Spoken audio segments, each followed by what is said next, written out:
uh, seminar. And I'm going to introduce our moderator, who is Courtney Hanna from Advanced Health Institute, and she will introduce herself and then introduce our speaker, Tracy.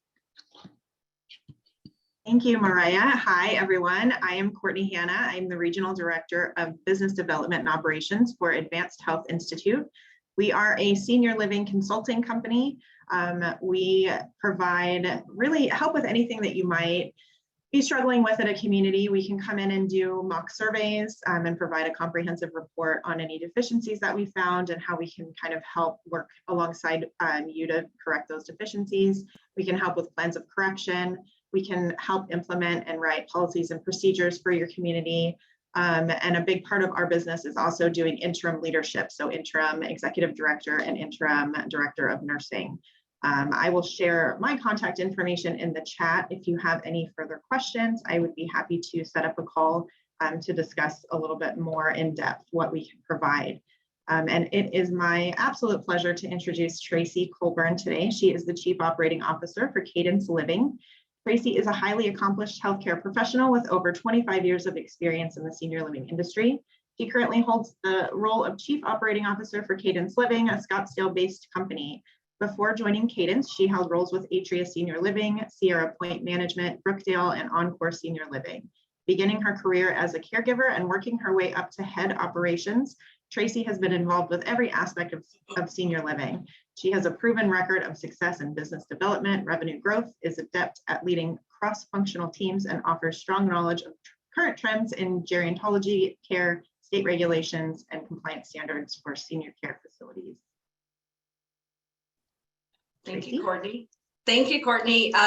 Real pleasure to be here today. I want to thank Arizona ALFA, Mariah, Karen for putting this series together. Really honored to be the first interviewee. So thank you. And Courtney, thank you for moderating. And thanks everybody for being here and learning a little bit about me today. And I see a lot of familiar names and faces, so welcome and glad to have everybody here.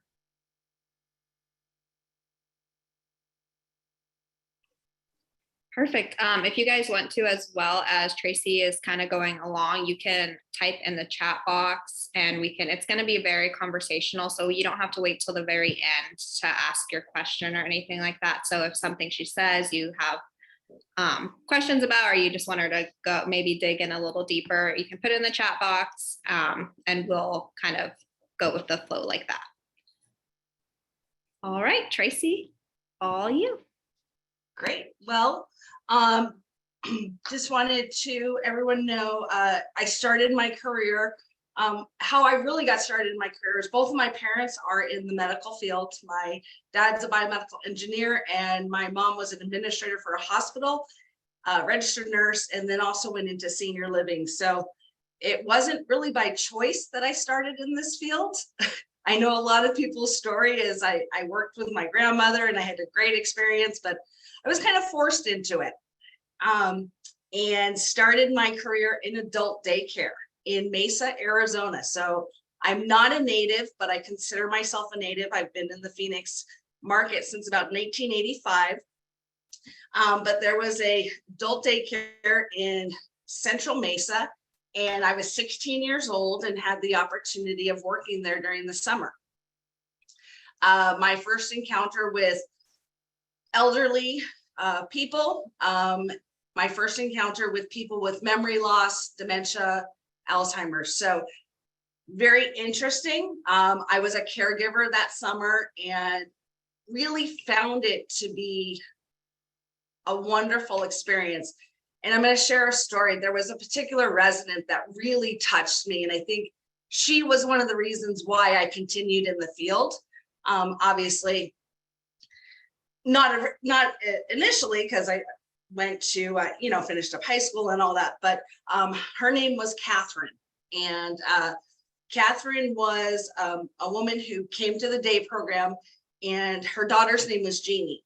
And every day, Catherine would sit at the table, and she had dementia, and she would basically ask, "When's Jeannie coming? Where's Jeannie?" That's all she ever said all day long. And it was just, it made such an impression on me because I had never experienced that. And I was able to be there with her and answer her question, right? So she had somebody who she could interact with. And not only did I interact with her by answering her question, saying, you know, Jeannie will be here later, you know, she'll come later. And sometimes she'd start on a different little story. I try and get her to talk about her daughter, but it was difficult for her. But then we ended up just doing activities together, folding washcloths and things like that. So really that's what touched me. And that's what started my career in senior living. So I did that for a summer. And then after that, I decided I wanted to try something different during high school, as we all do lots of different careers during our high school years. After that, then I went to college, went to Northern Arizona University. Wasn't for me at that time, really didn't know what I wanted to do with my life, right? I was just kind of, what do I want to do? Who do I want to be? What career path do I want to take? And so one day I got a phone call. I was working for a temp agency and I landed at Brookdale Senior Living. And at Brookdale Senior Living, I was an admin assistant there and began my career, did a lot of HR stuff for them, got involved in the accounting end of it as well. From there, I left and I had an opportunity to open a community for Encore Senior Living out in the West Valley. It was a cottage style memory care community. And I had the opportunity to open that community.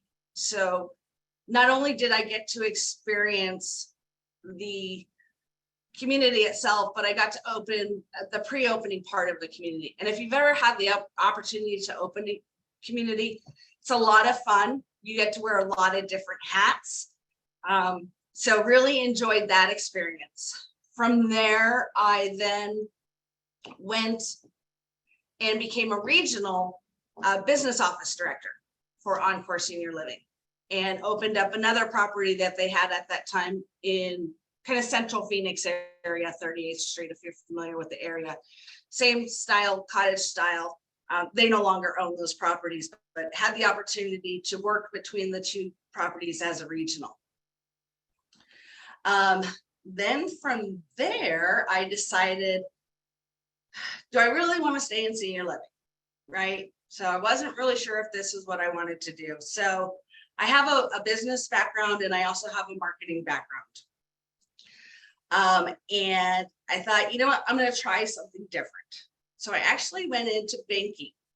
I know that's kind of strange, but I did marketing for banking.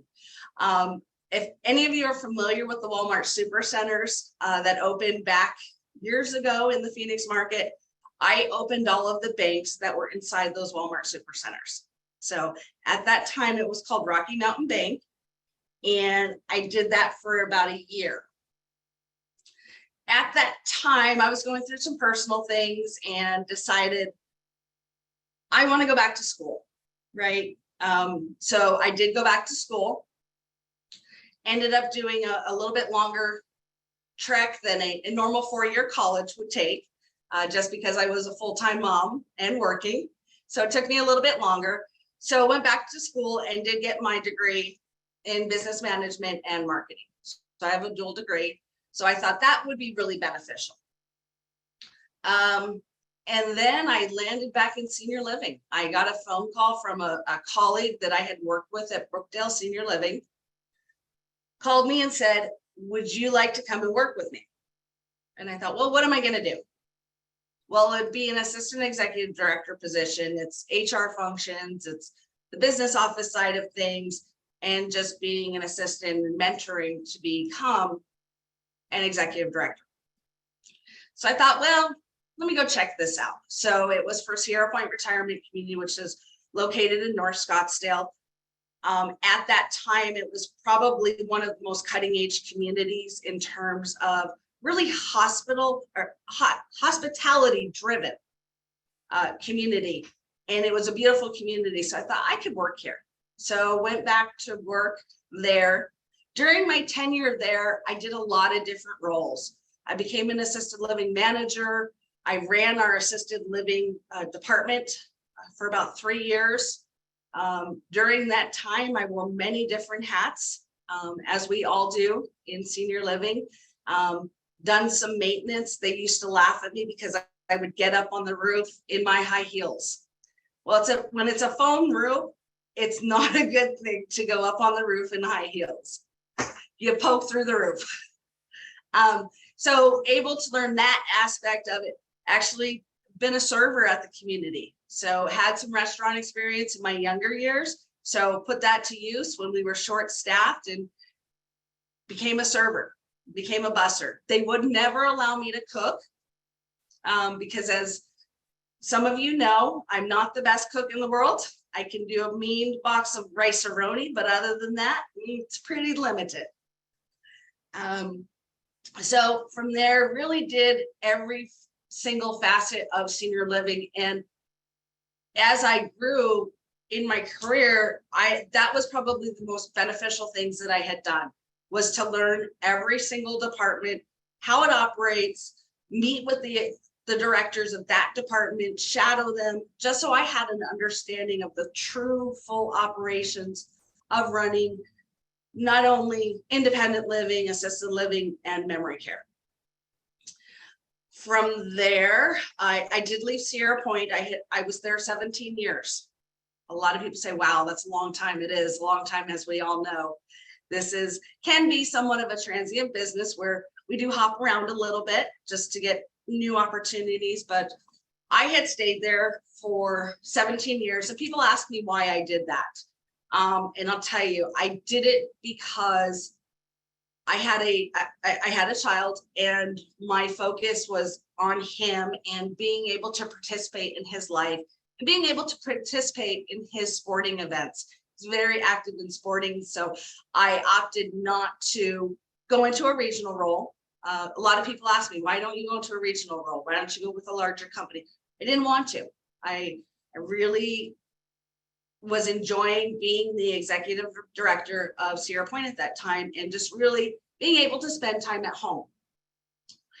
Interesting story, when my husband and I met, this was years ago, we were talking about careers and where we wanted to be. And I told him before we got married, I said, one day I will be a regional and one day I will travel.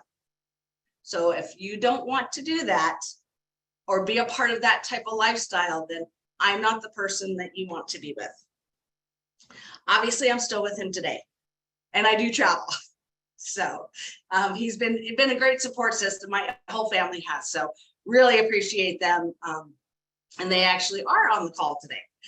But from Sierra Point, I got a call from one of the previous owners of Sierra Point, Eric Gruber, who's actually probably one of my best mentors. I've known him for about 24 years, has taught me a lot of things in the business, called me up and he said, I'm starting a new company. Do you want to come and join us? And it was Cadence Living. I said, of course, absolutely. Why wouldn't I come? I was very scared, very nervous, didn't know what I was getting into. Obviously, leaving your employer after 17 years is really difficult.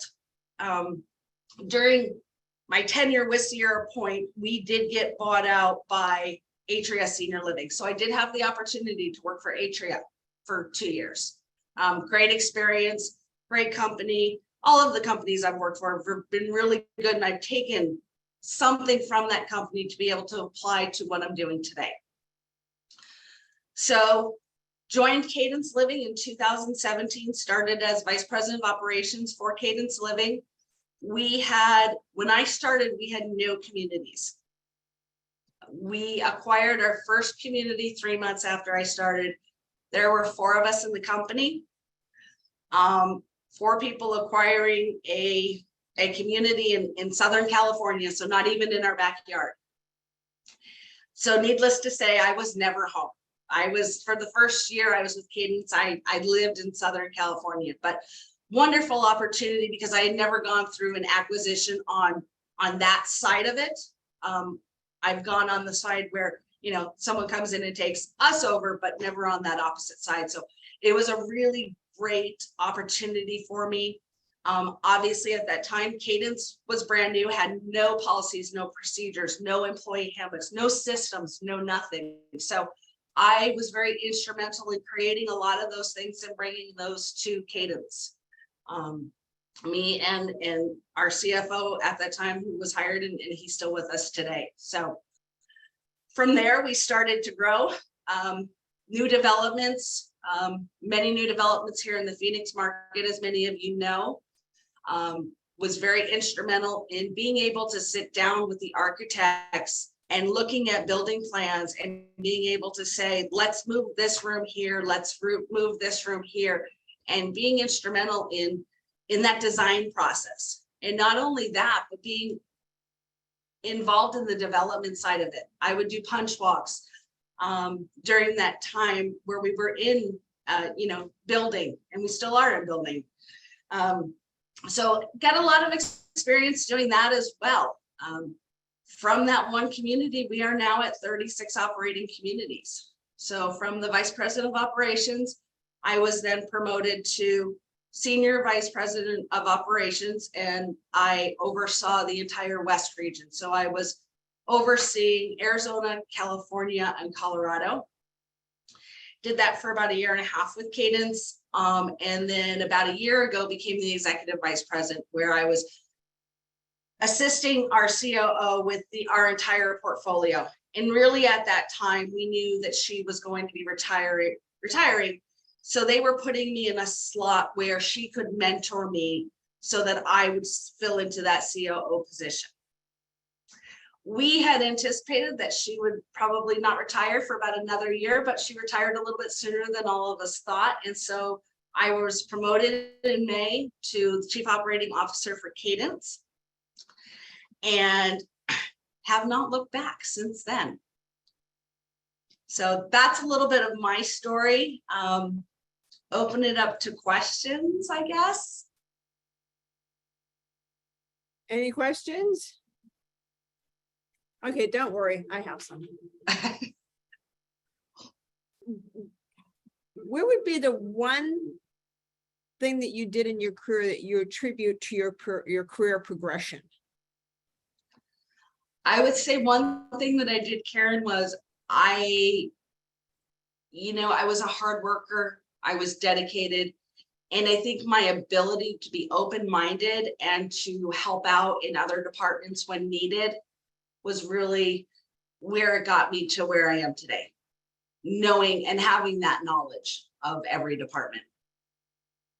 So if you had a piece of advice for somebody, the youngins, as I call them, for the youngins that are looking to get into the industry, or they're working in different areas within a community, what would that piece of advice be for them to, because being COO is a huge accomplishment, especially for women in senior housing. So what would be the piece of advice you would give them?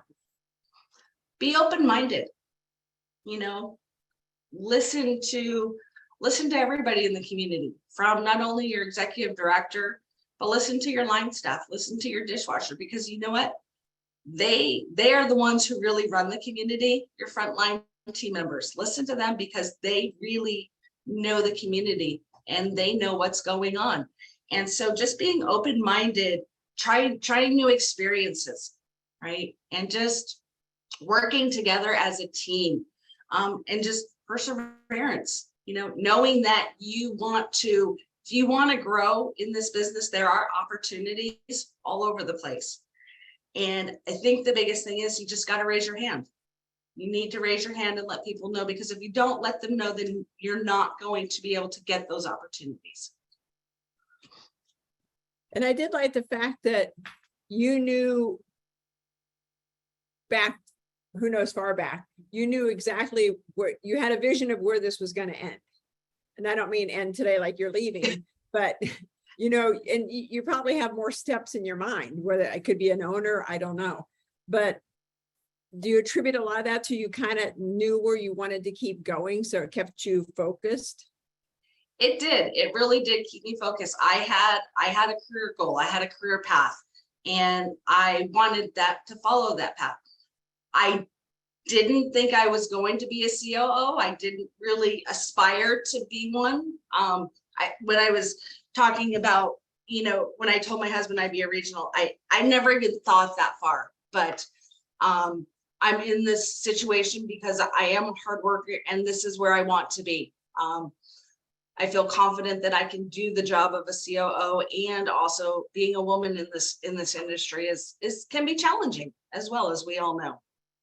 Mhm. And I think the fact that, because I see a lot of women that have made it, because National Argentum does Women in Leadership as well, where they interview the CEOs of like they had Brookdale on there, they had Tanya from Merrill Gardens. Mhm. And every one of them pretty much said what your path was. They worked in a lot of different departments. Mhm. And, the finance piece was key, to get that understanding of how the finances work. Yeah, and that is really the key, I think, in operations, is understanding the finances, understanding what margins you need to make in order to be profitable, looking at not only your operating costs, but your labor costs, because I think the biggest things in this industry are labor and food. That's where we're going to spend all of our money. So how do we really rein that in? And if you don't work in those departments, you don't understand how they work. You don't understand that you can, one server can only serve X amount of people at one sitting, right? During the dinner service, and housekeepers can only clean X amount of apartments. So you just learn those things when you do work in those other apartments. So I do agree with them. And I think one piece that you left out is you are an excellent networker. You have always networked your whole way up. I mean, you went to events, you went to open houses, you joined, different associations and different, HSP, all those, because you really have to be seen. You're not going to be seen if you stay in your building. You've got to get out to be seen more, to speak at events. So I think you kind of left that piece out, that you are a very good networker. Well, thank you, Karen. I did leave that out. I think it's very difficult to network, and if you're not comfortable, and there for a while I wasn't comfortable networking. It was, I think, if you're not that person, or that's not your personality normally, then it is a little bit more challenging, and it was for me at first. But now I've gotten much more comfortable at it, and obviously I wouldn't have volunteered to speak today, but it does definitely help, because it not only helps you from a professional, but a personal level as well. And you get to meet a lot of great people. And as we all know, we want great people to work for us. And that's how you get to know people. And that's how you get to recruit them to work for you. So I agree with you on that one, Karen. Did you get over your hesitancy of networking and reaching out and putting yourself out there? How did you get over that? What advice would you give to somebody that might be struggling with that? Just go out and do it. Just go out and do it. Get yourself out of your comfort zone, because if you don't, you won't know what it feels like. And it's not that bad, because you'd be surprised at how many people it's not their norm. And so getting out and doing it is the only way I think you're going to overcome that. And it is an industry where everybody knows everybody. Mm-hmm. I mean, people think this is a big industry, and it is, but everybody knows everybody. But if you have trouble getting out, I'll take you to an open house. Sometimes it's just being introduced. It's just kind of seeing that when you go to the open house, basically you're there to eat really good food and get to know people and tour. That's true. It's all about the food. As we all know, that's why seniors come to our events. Yep, unless it's a Luann building, then you're looking around like, oh my gosh, this is gorgeous. Okay, does anybody else have any questions? I was gonna ask you, Tracy, do you feel like kind of the turning point for you was when you stepped away from senior living and went into baking? I know it was only a year, but it kind of seemed like after that, that's when you went back to school. And do you feel like you would be here if you didn't kind of step away for that short time? Yeah, no, I don't think I'd be where I am today if I didn't step away. I think I needed to step away to just see what else was out there, see where my passion was, and coming back to truly where my passion was. I think that's always good because I feel like sometimes people can be scared to step away, but it's like you're always going to end up back You do. you're supposed to be. I think you truly do. I think you end up, I think we all have a path, and whether it's predetermined or just, it just happens, and you do end up where you need to be at the end of the day. And do you think it helped because you worked for privately held, Sierra Point was privately held, and you worked for public? Do you think that helped too to bring, because now you're back with privately held, but do you think having both the public view versus privately held companies help as well, or not too much? No, actually it did. It did, because when I went to publicly held companies, it opened my eyes to a lot of different processes, procedures that a private company may not have had in place. So I learned a lot from those companies, taking a lot of things from them, just as we all do, take things from our past careers. So huge benefit to both. I think with a privately held company, you have an opportunity to be more hands-on, where I did, and I'll give you a great example, where when I worked for Sierra Point, it was, okay, go buy a car. Well, I went out and bought a car. I went shopping for a car. And when I was with Atria, they called me up one day and said, what color car do you want? And the next day the car shows up. So those are just the differences, is that some of the legwork that you do. Privately held companies, they don't have some of that support systems in place, just because they're not maybe large enough, but some of the publicly held companies are larger and they've got that support. So both of them are extremely helpful to get me to where I am today. Does anybody else have any other questions? I know it seems like I'm asking all the questions. Okay, next month, I don't know the date. Next month is Eve Nettles. She is the Divisional Director of Clinical Operations, West Division for Brookdale, and also the Chair of Arizona ALFA Board as well. I want to thank Tracy for taking time. I know your schedule is jam-packed, so I appreciate this. Courtney, thank you so much. Because, I know you we just called you the last thing and said you'd be perfect as the moderator. And, whenever people are willing to be the first, I always applaud them, because there's a lot to being the first one up on deck. And Mariah, thanks for putting this together. We appreciate it. And everybody, thanks for coming.